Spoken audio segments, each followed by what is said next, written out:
Derslerimizin bu ilk bölümünde Zazaca ve Türkçe alfabedeki 7 sesli ve 21 sessiz ortak harfi, yani 28 sesi veya harfi tanıtacağız. Daha sonraki bölümlerde Zazaca'ya özgü olan, başka bir ifadeyle söylersek, Türkçe'de olmayan harfleri veya sesleri daha yakından öğreneceğiz.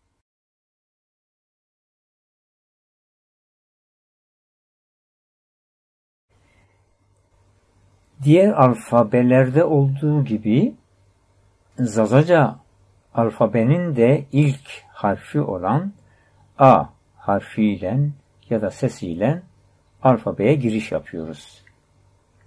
Evet, ekranda A harfini görüyoruz. Sesli harf. Kelimemiz astare. Astare, yani yıldız. Devam edelim. B ya da B olarak bilinen sessiz bir harf. Ve kelimemiz bızı.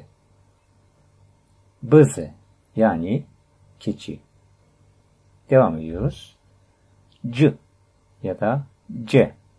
Sessiz harfi, kelimemiz cipe. Cipe. Ç ya da Ç harfi, kelimemiz çite. Çite. Devam edelim. D ya da D harfi, kelimemiz dare. Dare, yani ağaç. Devam ediyoruz. E sesli harf, E ve kelimemiz etek. Etek. Devam ediyoruz.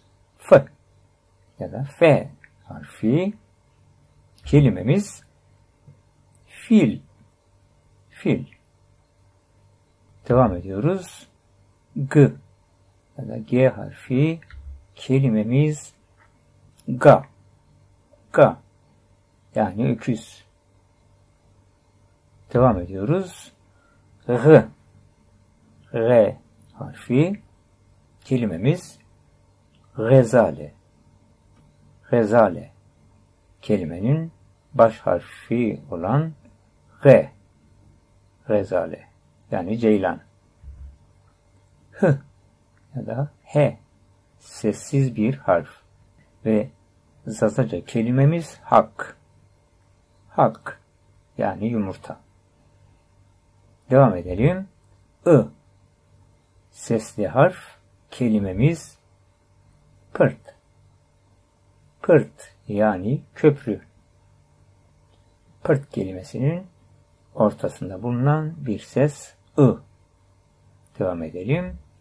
İ yine sesli bir harf ve kelimemiz işlige.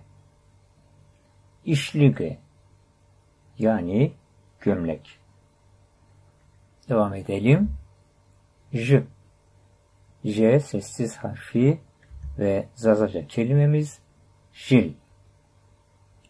Jil, normal Türkçe'de okunuş biçimiyle okuyoruz. Yani filiz. Devam edelim.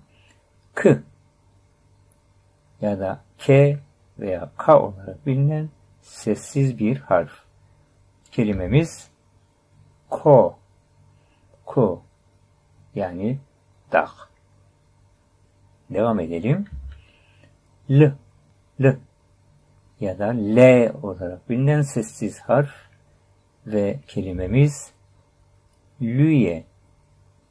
Lüye, yani tilki. Devam edelim. M. M ya da M harfi, kelimemiz manga. Manga, yani inek. Devam ediyoruz. N ya da N harfi, kelimemiz nan ya da non olarak da söylenir. İki varyantı da kullanabiliriz. Nan ya da non yani ekmek. O harfi sesli harf kelimemiz ostor. Ostor. Kimi ağızlarda buna astor da diyebiliyorlar. Yani A ile söyleniyor. Biz burada ostor varyantını aldık.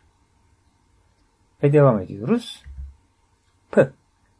P ya da P harfi kelimemiz pısıngı. Pısıngı yani kedi. Devam edelim. R ya da R harfi kelimemiz ron. Ron yani yağ. Devam ediyoruz.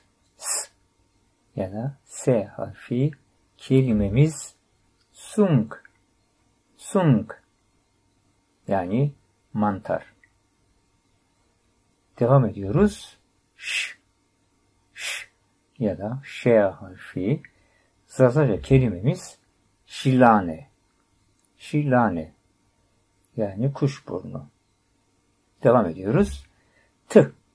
T harfi kelimemiz telefon. Telefon. Türkçe'de de olduğu gibi telefon. Devam ediyoruz. U harfi sesli bir harf. Kelimemiz ustune. Ustune yani sütun. Devam ediyoruz. Ü yine sesli bir harf. Ü kelimemiz dü. İkinci ses.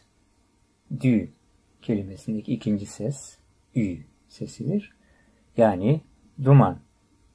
Tekrar okuyalım. Dü. Devam ediyoruz. V ya da V harfi sessiz bir harf. Kelimemiz verk. Verk yani kurt. Devam ediyoruz. Y. Y harfi kelimemiz yelege. Yelege yani yelek. Devam ediyoruz. Şu anda 28 harfin sonuncusu olan Z ya da Z harfi kelimemiz zar. Türkçe okunuş biçimiyle okuyoruz. Zar. Evet, buraya kadar Zazaca ve Türkçe arasında benzer olan ya da ortak olan 28 harfi yani sesi gördük. Bunları tekrar bir görelim. 7 sesli yani ünlü harf vardı. Bu harfleri ve Zazaca kelimeleri gördük. 7 tane ortak sesli harf ve 21 sessiz harfi gördük ya da ünsüz harfi gördük.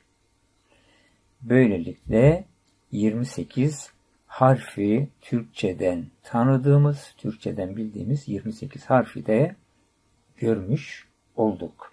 İlerleyen derslerimizde Zazaca'nın kendine özgü tabii ki harflerini, Türkçedeki farklılıklarını adım adım ilerleyerek öğrenmeye, tanımaya çalışacağız.